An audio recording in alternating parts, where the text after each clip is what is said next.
Welcome, everybody, to yet another episode of Two Chaps, Many Cultures. Today, on this beautiful January 20th, we will try something new. This is an experiment. We want you to be part of this episode, and we will post a link how you can enter the studio today, as Brett and I will hash out some ideas how cultural change may be possible in cultures, specifically in the United States, which is going through yet another change of power today. So stay tuned and get ready to click that link to join us.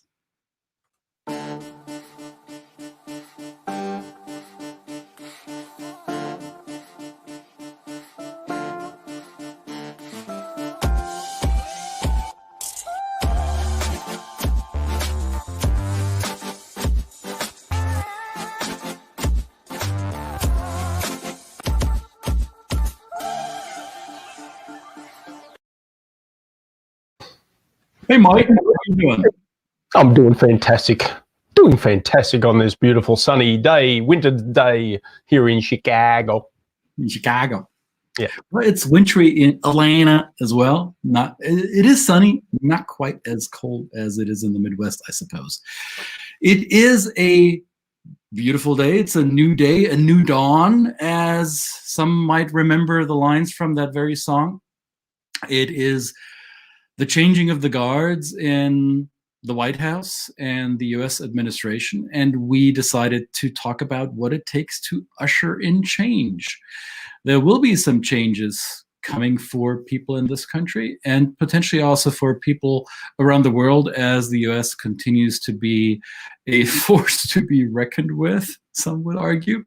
And we decided to do a little experiment. Let's see how this goes. So first, I'm going to put a little arrow on the screen, and then I'm also going to put a link on the screen. So this link right here is how you can join the studio now if you're watching this live. Oh, if you're watching the recording 5 years from now, you wonder, what are these two dudes doing here? But if you live right now in this very moment, in January 20th of 2021, then this is the opportunity to join the studio, if you will. And we will have an arbitrary selection of people that we may allow into the studio. There might not be anyone who has the guts to do so, but we also want to make sure that we have a clickable link, and I shall do this right now as Brett takes over from me. I will post a link in the chat box underneath that hopefully is clickable for you so you can join us. Absolutely. And if you are joining us for the very first time, you don't know who the hell we are, which is probably every chance in the world, then we are Two Chaps, Many Cultures. This is episode 138, our daily broadcast of all things cultural, the culture of business and the business of culture. And yes, this is the first time we've done this in 138 episodes, where we've just unplanned opened up the floor. If you click on the link that Christian has just put in there, then you will see that it will direct you to our StreamYard green room, the official green room. Apologize, there are no blue M&Ms, but we will do our very best to accommodate you. If you wish to join us for a comment, a chat, just general bloviations. That's what we hear about. But we hear about change. It is a change of day. Those that have watched the changing of the guard today, and really from whatever your political leanings are or your social leanings are, I guess one would say the guardrail, as one commentator said, the guardrails held. It really did. We saw, I think, we put this in the context of change. Change has come. But I was reflecting on it and thinking, well, actually, is it so much change, or is it just a representation of what some people like the continuity of certainty of, even though that the boundaries were stretched and the guardrails were beaten and battered, the consistency that was written into the very idea of this country has basically held firm, and we have had a transition which we have seen for in this case, the 59th time that has taken place, where the transition of power has been done on this particular day anyway, peacefully, and in a certain way, which has been the traditions that have been passed down for many, many years. And I would certainly agree that in all the rhetoric from different angles of U.S. society about good or bad, how this change should be or shouldn't be, how this change will benefit or not benefit the United States. The continuity of change is something that has followed the U.S. culture from its inception. It is a culture that is built upon fast change. It is a culture that is built upon seizing the opportunities. And today is no different. It is indeed a marker of continuity.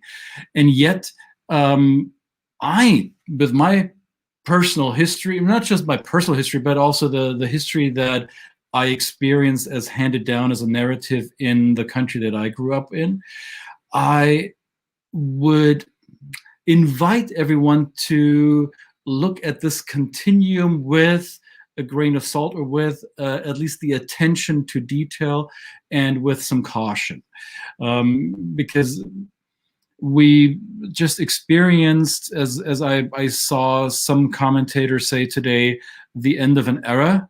Not the end of an era, but the end of an era, as some think of the past 4 years. I'm not taking political sides here, even though I think it's pretty clear why I stand on this. That we've seen division in the United States like we haven't seen before in most of our lifetimes. And we're here to discuss this very question here, from divided states of America to united states of America. I'm being a little bit, or we are being a little bit pointed here. How can we approach cultural change? Is cultural change something that is called for in the country, or is it not? And the cautious approach that, or the warning approach that I would plea for, is that I come from a country that failed its first attempt at democracy, which cannot be said of the United States. It's the oldest existing democracy on the planet. And yet we've seen tendencies in the United States that have rerouted a big part of the populace away from the ideals of a liberal democratic republic. And what could possibly be done to reinforce those guardrails that we're so happy that they held for the past few years? But there were moments when some of us thought, well, maybe they won't hold much longer, right? So what are some of the lessons that we can draw from other countries, from other political systems, from other cultures who have seen the strain on their guardrails, or even the collapse of their guardrails, and how do we reunite after the fact, right? That's something that I would see is, or I would say is a critical task that the country is about to go through or to tackle. Yeah. And so you call on history. We think about history, not only the US history, but the lessons that can be learned from the history of other countries. And I didn't grow up in a country like Christians. My country is very much like the US. It's a democracy in terms of its European colonization. It has been built into a democracy that hasn't seen really the pushing of the guardrails in any way, shape, or form that we've witnessed in the last few weeks here in this country. There have been, small events, but nothing like, I think, what we've seen here. So I have the privilege of not having that memory, and so I guess I'm just throwing this out there. Is that possible for me to then feel a little bit more, just as much fear and trepidation in what I see going, or what I saw going on in the last few years? Because obviously I'm a father and a husband, you know. So there were women are one of these groups that I guess probably experienced a lot of fear in the last number of years because of the way that was the permission that was given to certain treatment of women and perceptions of women. Obviously, the people of color, minorities in any way, shape or form, that fear, again, you know, I can't experience it. I can't even know what that's like. I don't pretend to ever know what that's like. But I think that because I've lived a very privileged life, I haven't had that fear. So I've listened to a lot. You know, we've made some posts about the upcoming Clubhouse discussion, this new app, and I spent an inordinate amount of time on it yesterday. And what it is just this audio platform is allowing people to express what they've gone through without the intimidation of and you know, obviously the biases that are thrown up by the physical representation they see. And so I listened very intently last night to hours and hours and hours of people from all kinds of walks of life around the globe talking about this and reflecting on how they've processed that fear, because this is an experience for them. It's not an experience that I've had. So that was very, very insightful. And the more I listened, the more I wanted to listen. And I think that's a cultural change, perhaps, if I can suggest that people do that. It's just, and people even commented on that platform last night, people that look like me said, this is a platform that allows me to just sit and listen. And that's probably something we haven't done. I'm just as guilty as that as anybody. I'm triggered by people that I see that possibly could, you know, even if they just sat and listened a little bit more, they would see what the effect of their actions, their hatred and their vitriol has on the psyche of the people that they target. And yet they don't really seem to take pause. So it is beholden just as much on us to take pause and do the same thing. And as the new president said this morning, you know, that we become better by showing, what do you say, the strength, and not the power of our strength, or the example, right? The power, the example of our power, but the power of our example, right? So that is what I think is the best thing forward. Well, he also appealed to the people in this country to remember how we are all neighbors. We may not always agree with each other. However, we need to rediscover the ability to listen to each other and be able to be civil with our neighbors, despite or in light of what the color of the fence is or how broad the ditch is between the two properties. I've been thinking about this a lot, because it's easy to fall into this trap of, oh no, now my president has left the office and now the country is going to hell in a handbasket, or, oh, now this president is finally gone and now we are back to the way we've always been. And I think both approaches are very myopic. They celebrate the very moment, or be more in the very moment, and sure, have at it. And yet I think what's really important for a culture of societies is what happens between these 4 years, or what happens in an everyday ongoing process. And when people like Brett and I, when we work with our clients, the talk of our clients, or the conversation with our clients, is often about how do we create or morph or massage our corporate culture in order to be more successful. And one of the answers or one of the headlines that I would like to give to our clients, and have been giving, is, if corporate culture is important to you, then you want to be intentional about it. And you don't want to let it happen to you. You want to be involved in it and allow everybody in the organization to have their part in creating that common intention. And this is something, I think, as a cultural change, to answer my answer to the question we're posing here on the bottom here, my answer is, the United States society, as diverse and divergent and divided it may be at times, there's got to be skin in the game for everyone. Everybody needs to be invested in society, which means we all have to have a common level of contribution. And this is a bold suggestion, and some might reject it as being, oh, well, what are you doing here with your socialist ideas? That's not the angle that I would come from. What I would like to see in any society, whether it's the US or any other national group of people, if we have a common base, if a common value set that we adhere to. And in the US, there is something called a constitutional patriotism. No matter what religion I have or what skin color I have, I choose to live in this country because I believe in its values, right? So if I'm a part of a society, then as the member of society, I need to have a part in that. Or as the former President John F. Kennedy said, ask what you can do for your country. So the question, I think, has been forgotten a little bit, or the potential answers to that have fallen from the headlines a little bit, from the front page. So what could be potential ways every member of this culture, every member of this society can contribute to its success? And how could we create a common experience, no matter how different our opinions might be, and no matter how different our personal, professional paths may be, but what could be some commonalities that we could intentionally create for one another?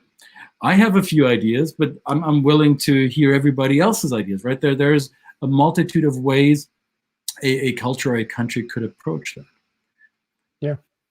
Again, if you're watching this, and we've been posting the link, what we're asking you is actually not just to sit there and comment, but we would love to have you come on camera. You know, this is, don't feel obligated, but we'd love to have you. If we can get through this episode, just the two of us guys, that'd be boring. But we would love to have you to kind of spice things up a little bit. But I think that just the basic humanity, that's a question I ask of people. I say, just think it doesn't matter where you come from. Imagine we're all under, I guess we are, under threat of a common enemy right now, and we can't even come together under that. People are expressing their so-called expertise, their knowledge from whatever perspective they've come from, and put it through a political lens. And I think that's the thing that's scary, is because even, you think back at war times, and thank goodness we have, we live in one of the we live in the most peaceful period that human history has ever had. No matter what goes on, it's a proven fact. I mean, but even that in that peace, we seem to have forgotten the threats, the common threats when they come against us, and our ability to pull together as human beings to meet those threats. And now we're seeing the results of it in certain countries where the community has not been able to really come around as a group and fight it head on with all its might. Because I think those countries would have been in a better place. Just has been demonstrated in places where a community has, under the banner of its leader, come through and been able to deal with it in a very direct way. So that I'm just talking about the start for me would be the basic humanity, understanding that your neighbor is your neighbor. They are human, flesh and blood, and they deserve respect for their humanness. And if you can just put aside these, I mean, some of the comments, as you're watching the feed I'm just thinking, what do these people do with their lives every day that they see the need to be so vitriolic? I really do feel for them. Someone, posted today and wished Donald Trump good weather in Florida, and I said, I think he's left a stain on this country. And I hope that the fresh sunshine helps cleanse that stain from him. And even the darkest hearts deserve some light, right? Every dark heart deserves light. I truly agree. And I'm not going to defend anyone's unprofessional actions, but I'm sure there is some trauma in everyone's lives that can cause behaviors that are not always welcome by everybody around them. Now, I'm going to pose a few, for some it may be provocative ideas, and because you mentioned, and thank you, Samira, for that comment. Yes, I fully agree that, especially in our profession, we are called yet again to help people connect. I truly agree with that statement. Thank you for chiming in, Samira. Brett, you said the threats, and the word threat resonated with me. Now, I think the guardrails have held, yes, and yet there were lots of threats for it to break. And the threats, I think, if we're talking about skin in the game as a society, is to jointly defend our system against these threats. And I'm not talking about an external threat. I think, especially if we look at U.S. history, the biggest threats to the country in its existence have always come from the inside. So we're looking at the biggest threat at the country's unity, obviously, was the Civil War some 150, 60 years ago. And we're still seeing these threats coming from the inside. And some would argue, and I'm not a political pundit by no means, but the biggest domestic issues this incoming administration is dealing with is obviously the pandemic and the economic recovery of some sorts, and then dealing with the social and racial, ethnic inequality in this country. I think these probably are the three most pressing big ticket items we have to deal with, and these are most of it are internal threats. Now, I come from a country that failed to defend itself against these threats that came from the inside, and eventually the outside pressures let Germany collapse. Now, here's where I would hope to find some sympathy for an idea.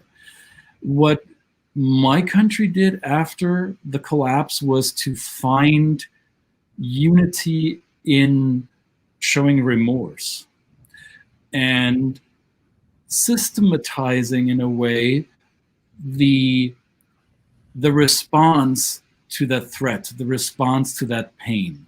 And I'm not saying we need to face our pain constantly as a culture, as a society, but unless US culture is ready to face the demons will persist, right? So it's unlikely for them to simply go away. And I think there are some ways to do this.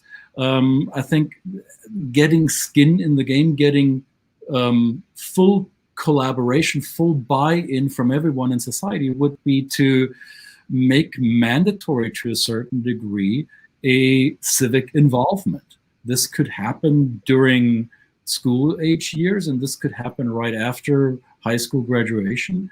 Make some sort of time frame mandatory for every citizen to contribute in something that serves the common good, regardless of political affiliation, regardless of opinion, simply a service to the country, which will benefit everyone. And this could be something like, I don't know, have a mandatory civic service in one of the national parks, cleanup, maintenance, whatever.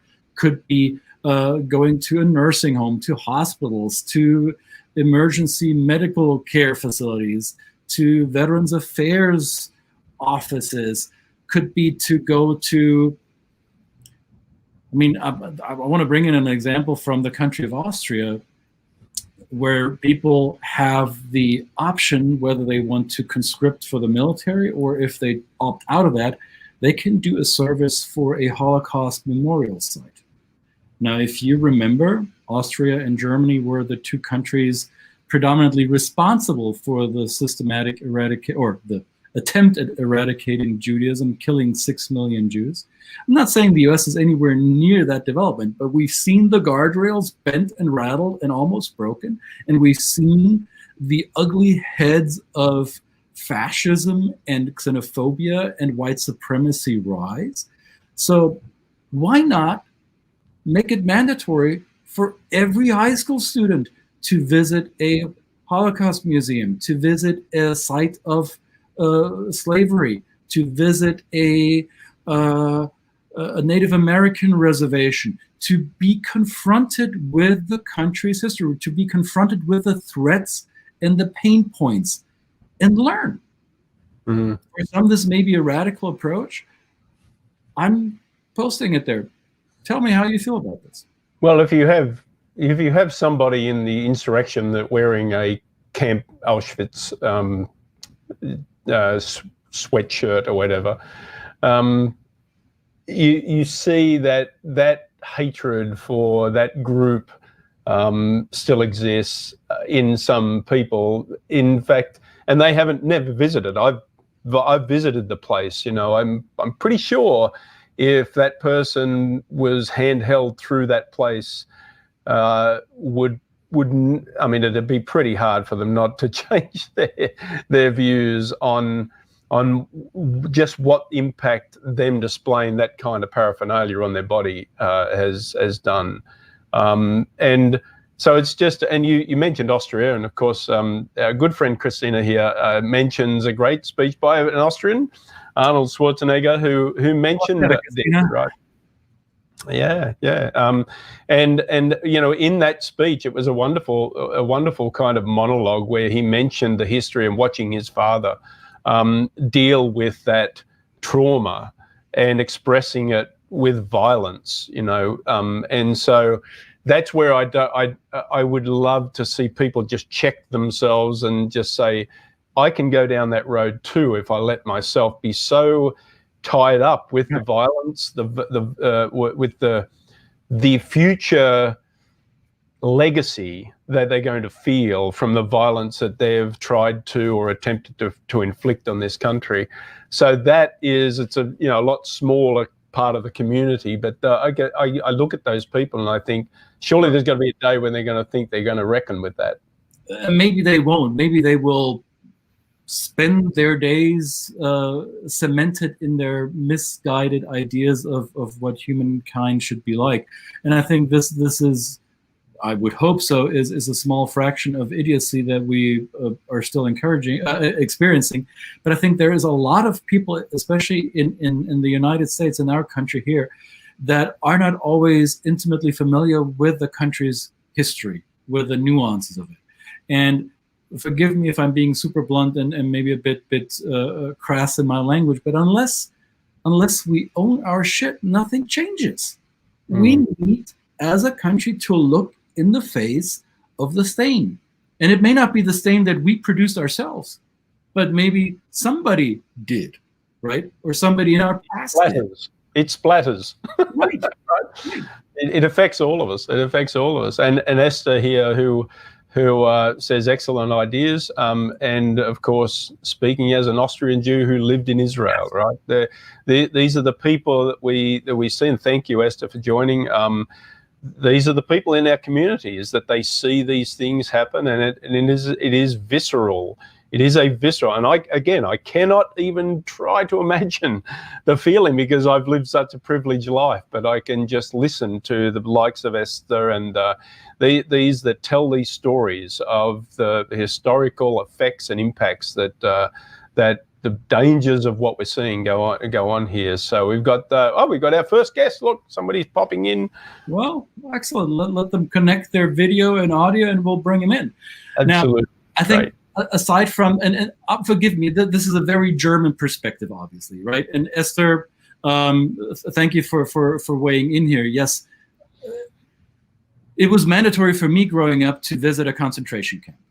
So for me, it was a full body experience that left me moved. I could come up with lots more words, and if I go down the memory trail of that experience, I would have to turn the camera off because it was so mind-shattering. And it's not pleasant. It's not pleasant to look in the eyes of the evil that is within all of us. And the evil was allowed to get some fresh air in the last 4 years. So unless we wanted to come back again, I think we want to educate ourselves. We want to face those demons. And I would say, and this is again a very European way of looking at it, once every student, every high school, middle school, elementary school student in the United States is exposed to foreign language learning, to getting a different perspective, and maybe so pandemic will allow us in some future time to actually travel again without a lot of restrictions, experiencing other cultures in order to broaden our own minds. I think that would be a lovely thing to make, I don't want to say mandatory, but to foster and encourage, and which hasn't been a thing in this country at the level that I'd like to see. Absolutely. Or maybe we'll add Sue here to the stream. Maybe can we hear you, Sue? We can't see you, but we can hear you. Maybe that would. No. Can you hear me? Yes, we can hear you. Oh, you can hear me. Oh, good. Hey, hi! Happy Inauguration Day! Woohoo! Yay! Hi, Sue. How are you today? Hey, sorry. I'm better than I was yesterday. It's getting better, slowly better, but bit by bit. And thank you for addressing this theme of change and transition. So, Sue, what do you think would be ways for this country to move from its division to more unitedness? What could be some approaches to cultural change that you could envision for the United States? This is a good question, and if I could solve it, maybe I would be the one who was sworn in today. It's not too late, Sue. You can run for office. I mean, you can. Neither of us can. Yes, we can. Yeah, I've been really thinking a lot about that. That I think it really helps. I mean, for example, today, just the visual of a much more inclusive ceremony, and you had people of visible different races and visible, and that they used sign for the Pledge of Allegiance. That there were people who were different abilities, different both of the parties, just sort of seeing people together and talking about it, I think is a important first step. But of course, action has to come next.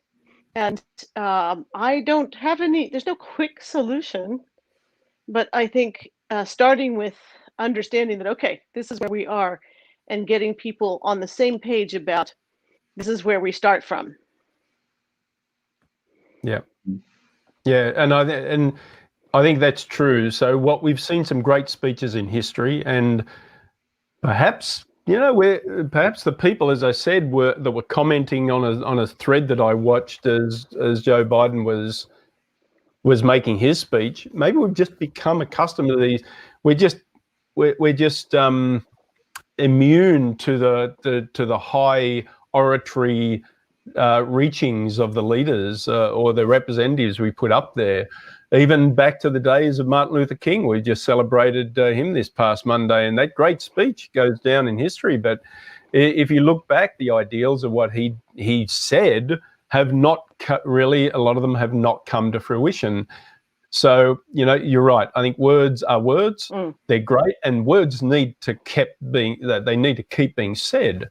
But there really is some action, and that's why I think I agree with Christian what he said earlier, is that we can't just kind of rest on the laurels and say, well, it's a great new day, let's just go about our life and things are just going to go back to what we term as normal. No, I mean, there are always failings in the current leadership and what will come before us. So we still need to keep their feet to the fire. Wouldn't you agree, Sue?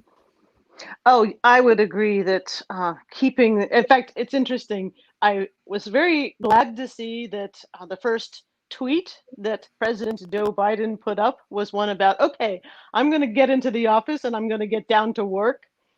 So he's planning to get to work, and kind of this challenge of, what are you going to do? And there were a lot of comments that, tweets that came after that about, can you work on this? Can you do that? So people are trying to get engaged in a different way. I hope that's one good result of the weird last 4 years, is that people see that social media has power and they can engage in many different ways. You don't have to physically be there, but it helps to show up and it helps to be visible. So I'm hopeful, and I really appreciated the poem that was given today too. Kind of a call for, as we go forward. I agree. It was a beautiful, beautiful poem that left me speechless. I have to admit, bright young lady. Absolutely, and it really, I mean, it just shows you. Look, again, you think about the youth, right? And that girl was 22 or 23. I mean, that's a pretty big stage. She did not miss a beat. She did a lot of it from memory, you know. I mean, it was just amazing. And again, as a woman of color, it is just beyond my comprehension how a woman of color and people, it's like I've said this about people who go and defend this country with, in the army and things like that, that the people of color and people of different backgrounds still do this, believing in a country that ostensibly still doesn't believe in them. And so for her to be able to get up there and knowing what's going on in this country and still be able to have the faith in it and write something like that from her heart, something I'll never be able to match or even understand what it takes to do. That's just my personal comment on that. Also, I appreciate that J-Lo gave her a whole little bit in there in Spanish. There was like different appeal to different, the kind of appreciating that there is a difference in diversity, and honestly, having Garth Brooks, so let's appeal to another segment of the that where that's popular. I think there's something to be said for that visual on representation and the intention of representation, intention of unity, but it's not going to be easy work. What do you guys think we can do in our space of bridging? It feels hard to bridge because, of course, we want accountability before we actually have unity. So I'm really deeply thinking about that question. I think we can have both. And again, I'm really coming from my country's experience. If you remember the Nuremberg trials, there was accountability. Right. And there was also the olive branches to those with minor infractions, and the country would have not been able to be rebuilt without those who loaded guilt upon themselves during an ill-fated regime. And again, I'm not making those comparisons lightly. I think we need to include those who fell victim to ideas that almost collapsed our guardrails, and to those who are watching or refuse to watch a talking head like me ramble about this, who feel they had something taken away from them. I think it would be helpful to look at what happened before the inauguration, where there was a church service taking place that then President-elect Joe Biden and his new administrative team attended together with people like Mitch McConnell, with people from the other side of the aisle. So for those of you who believe that it was your God-given president that just left the office, or who believe that this incoming new administration is ungodly, or whatever your belief system may have you think about the religious implication of political leadership, I think it would be worth looking at the fact that this new administration started out with a reaching across the aisle and a demonstration of spirituality. And I'm saying this with the caveat that I firmly believe that God and government don't mix, and that this was a symbolic act. It can be an act that could be a precursor for other reconciliatory measures that we'll see in the next couple of years. Yep. Again, I'm really glad you said that, because sorry, Sue, just to reset just quickly, I just wanted to mention that if you're watching, and again, as Sue has done, you just click on the link that we put in the comments and navigate your way into the green room in the back, and you will be placed in the queue, and we can go forward doing that. And thank you, Sue. So I just wanted to say that. Sure. Thank you, and thanks for having this interesting platform to use too. Technology is really important, as so many people mentioned it, especially afterwards. That if not for technology, I was wondering how many billions of people might have witnessed today's events. But going back to your point, Christian, about thank you for putting that post up of the poet laureate. If there is always light if we only were brave enough to see it, if only we're brave enough to be it. Yes. And the light, as you were mentioning in the morning, when people went to the church service, I believe it was held at the same time as the send-off for the former president. And it seems to me that some people made that choice. I'm not sure if maybe I'm making that up, but in some way, but I'm pretty sure that that's what happened. And that's, it's a choice. And I think that that's true for everything we do in every moment that we're in, everything going forward. There's always a choice, and we can choose something that will be forwarding. We can choose something that will be bridging. We can choose to listen rather than yell. So let's make some good choices. I agree. Yep. Thank you, Sue, for joining us. We're open in the green room, so if you want to join as well, you see the link here posted in the comments, and you also see it in the chat box underneath. Feel free to hop on that link, and we'll have you on here. There's no magic sauce. This is technology. We can make it work for you as well. And if you want to continue joining us through the comments or back channel communication, that is fine as well. Thank you, Sue. Have a wonderful day. Ciao, ciao to the West Coast. Thank you so much. I just exit and let somebody else come in? Yes, we'll guide you gently out. Make sure you grab one of those blue M&Ms in the green room. Yeah, get a blue M&M.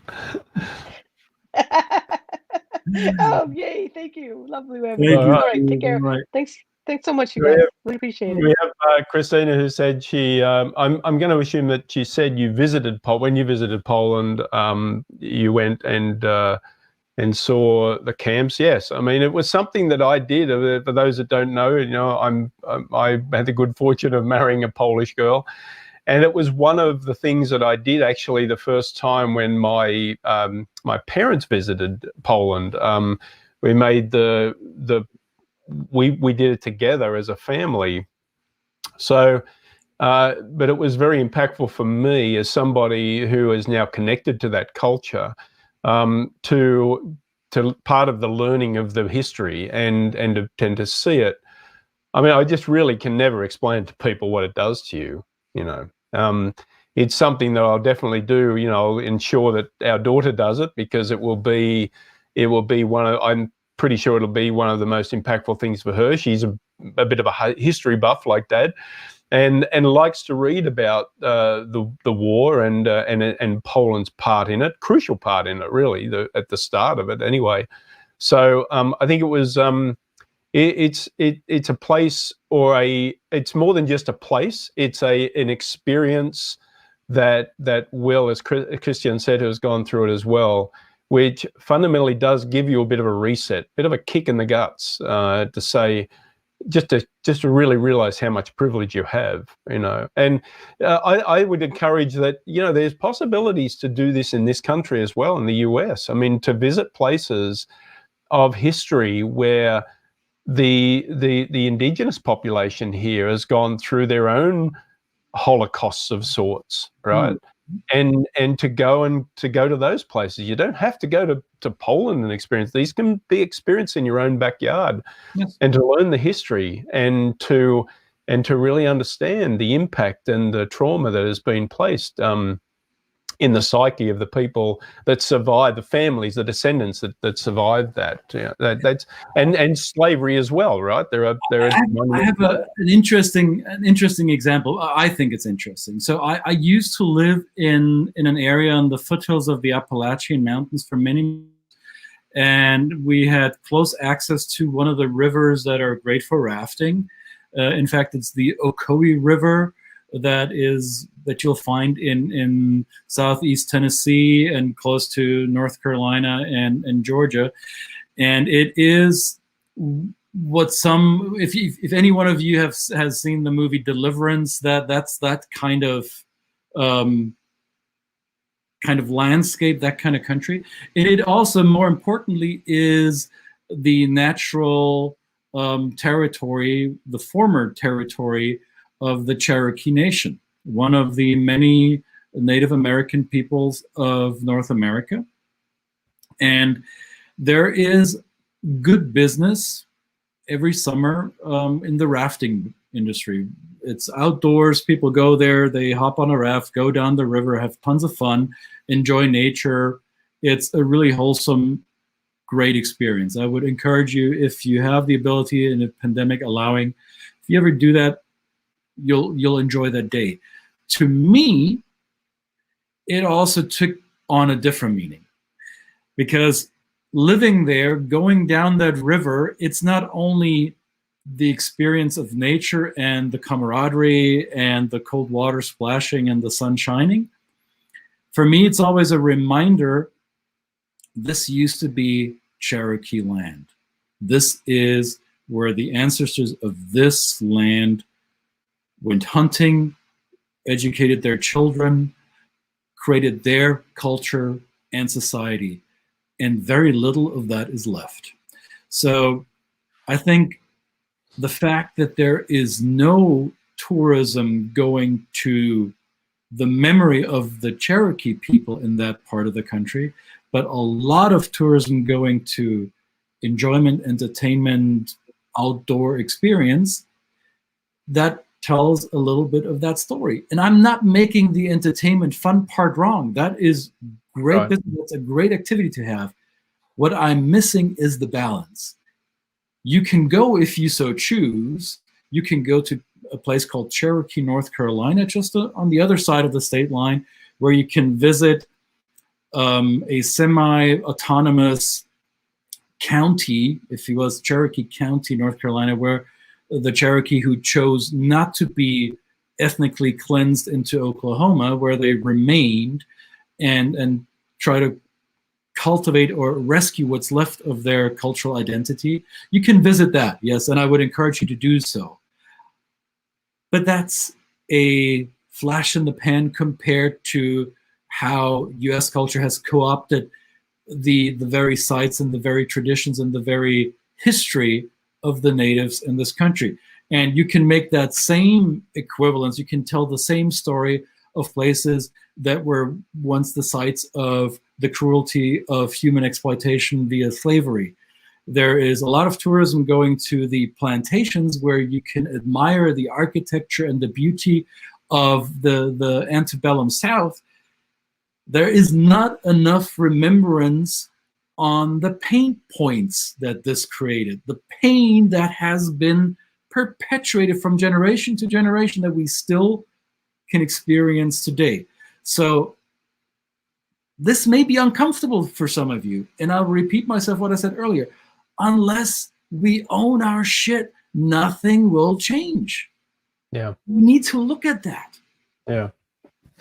And I posed a question on LinkedIn about to our European community or our global community. It was in a group in Europe, not that I was just concentrating in Europe, but it is a question that needs to be posed to the global community. How do they see the impact, because it's a very influential country in the US, the impact of the actions that go on here and what they see from the outside, where there are true experience and history of what effects that such ignorance can have on a country, and then probably the frustration. And I'm talking about as a business person now, right? If you just look at this through a purely business lens, how do you kind of have engagement with the rest of the world that's looking at the US and thinking, why can't the rest of the world saying, we've gone through this before, why can't you learn from our mistakes? Why go through it yourself? What is it about you need to have this terror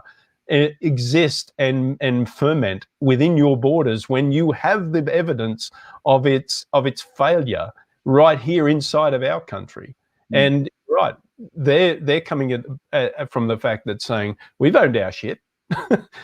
you know, and so you can own it too, because we're not saying we want to throw it at you. We want you to smell it and have a distaste for it, because it's not fun. It never has been, and it's always failed.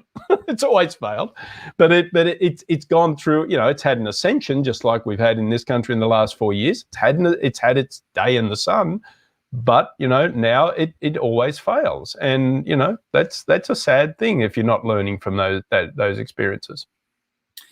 I want to pick up on that question that Sue asked earlier. So, how do we bridge? And I mean, for some, it might be an overused metaphor, and for us in this industry, in our business, in our line of work, we gregariously offer to be the bridge builders, right? And yet, we ask ourselves, how do we bridge? How do we make it united instead of divided? And I don't have the simple answer for that either. I'm asking all of you who are watching, I'm asking you, Brett, what could be some ideas to begin the healing process? And the healing process hasn't been started yet. We simply had a change of guard. That doesn't mean that we will heal during the next 4 years. Far from it, because no administration, no president, no Democrat, no Republican, no political leadership figure or team in and by itself can facilitate the healing process. It starts with us. Yeah. Unless we're all involved in this, and if we want to heal, then it ain't gonna happen. Yeah, that's a frustrating thing for me, to listen to people say, well, you know, Bush did nothing for the country, you know, and Obama did nothing for the country, and through the lens of saying, well, what were you doing for yourself while these periods were going on? I mean, my business has thrived under both types of administration. I haven't sat around waiting for the president to fix my problems. I mean, it's not. I don't think it's about that. So it's a frustrating thing to see people, you know, now we can get something done. Well, you know, again, my business has thrived in the last 4 years too. I didn't wait around, you know, for the president to fix my problems. So that's where I think that taking self-responsibility, and again, you know, this is a country that celebrates self-reliance, right? Individuality, that positive part of individuality. And when you've got the means and you've got the privilege to actually do something positive, then do it. Don't sit around blaming the black president that, you know, was in for 8 years and saying, well, that was a gap in, you know, where I couldn't do anything. You had everything that you were able to do. You lost nothing. And so, again, that's a frustrating thing for me. I will get a little bit emotional about that. No, and I agree with you. And it's the blame game never worked. I remember my grandmother, who would be 100 years old now, where she's still alive. She always said, if you point fingers at somebody, there's at least 3 fingers pointing back at yourself. Right. That's a good one. That one. And I agree with Sue, who says, let's start healing with celebration together. And I would pick up on that and say, let's celebrate each other, right? Let's celebrate even those that we don't agree with. Let's celebrate their progress, whatever that may look like for them. Somebody in the Rust Belt getting a new job, having been disgruntled and frustrated for years, and having voted for the false promise of make America great again. Let's celebrate all the successes that we have across any opinion, across any political divide. Let's revel in each other's progress, in each other's success, instead of pointing blame and pigeonholing and what's the other word? Guinea pigging, I guess. Any type of small mammal will do. Mumbating. Absolutely. Well, you know, Well, I don't know. Shall we wind it up? Shall we try this again? I mean, this is again, for those who are watching, Sue came on and joined us. Sue was actually a past guest on our show, but came and joined us, and we are very, very grateful for that. Very grateful for you if you're watching this now or in the future. We are not restricting this to just now. We want your comments, we want your questions, we want your insights, your valued insights, because we are here to the people ask us why we do this particular show, right? And is there a set goal? Well, I don't know. We didn't start out with a set goal. We basically just are learners, and we realize that if we put it out there in public, we're going to learn probably more than we could ever, expend in terms of our knowledge. But the experience of what we've both gone through gives us a certain perspective, but that's not the right perspective. It is just a different perspective, and we need everybody's voice. True. And I think that is an experiment we can continue in the future on select topics where we invite you live, impromptu, in the moment. So we want you to be spontaneous with us and be courageous and get your face and voice into the studio. You don't have to travel, only to your computer and to the closest reliable internet connection. And otherwise, send us a message. You see the ways to connect with us here on the scroll bar on the bottom. Follow the YouTube or subscribe to the YouTube channels. Follow us on Facebook. Connect with us on LinkedIn. Join in the conversation and enjoy the conversation like Esther did. She think it was great. Thank you for watching, Esther. Thank you for the great input, Esther, and sharing. I mentioned before Clubhouse. It's a new app. I just want to. We're going to kind of take these kind of discussions to more of the audio, the just pure audio platform, and that is a platform called Clubhouse. We're gonna have one next week on the 27th. Actually, it'll be 10 a.m. Pacific time, 12 p.m. Central, and 1 p.m. Eastern here in the US. And I've just got the link here, so I'm going to post that in the comments. Maybe that'll show up in some way. For those of you who haven't picked up on that buzz yet, it's not like we've known this for a long time. We're latecomers as well. So apparently Clubhouse for now is only for users of products made by the Cupertino company. So unless you have an iPhone, that's not going to work. And that's not a sales pitch to change your phone, but that's unfortunately the technological limitation for that. And you need to be invited. So if you have an iPhone and you're in good standing with Brett or myself, you might be able to ask us for an invite. And it will be a different format, obviously, because there's no video, and it's not going to be us talking to you through this channel. It's probably going to be more of an organic fireside chat, I guess, through digital means. So join us in that experiment as well. We're all about exploring new opportunities and bridging in any way possible and available to us. Yeah, I think my experience so far, having spent, again, I went down a rabbit hole last night. It was a great rabbit hole. I mean, we've got, with actually a guest that's coming on next week who is, I would say, probably in terms of social media influencers, one of the biggest here in the US. And so we're going to have him on next week, and he was on this last night, and it was, and we both together were presenting and talking in amongst the crew. And I think it was just there's a lot of people commenting on just how enriching this experience is. Just basically like being on a group call. It is basically that. You can comment, you can just listen, and I thought it was really, I'm really enjoying it. Just as again, we're not selling it. We don't get any, it doesn't cost you anything.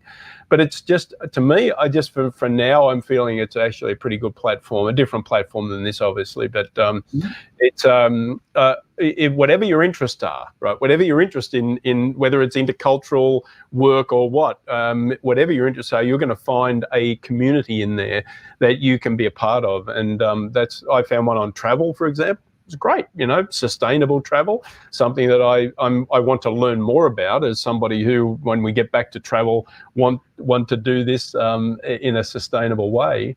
So that was just something I thought, wow, interesting. I've found all these people with these great ideas, and they invite me to give me my ideas. And so just as we've done today, that's what our intentions are here. So I will shut my mouth now because I can ramble a little bit. I'm just excited about it. That's all. When I get excited, I talk a lot. All right. So let's bring this to a conclusion today. This was probably the longest episode we've done so far. I wonder if they've kicked us out on Facebook or YouTube or LinkedIn yet because we went over time. Either way, give us a chance. Give us a chance. Yes. Thank you for all your contributions. Thanks for watching. Thanks for commenting. And as you're watching this at a later point in time and not live as it happens right now, we welcome you as well. Make sure you get in touch with us. How you can do that, you see on the scroll bar here below, and follow the links. It's not that hard. If you found this, you know how to do it. And this was Two Chaps, Many Cultures on January 20th, episode 138. Can you believe it? I can. All right. Thank you very much. We'll see you again tomorrow. New guest, new topic. Be there. See you then. Bye.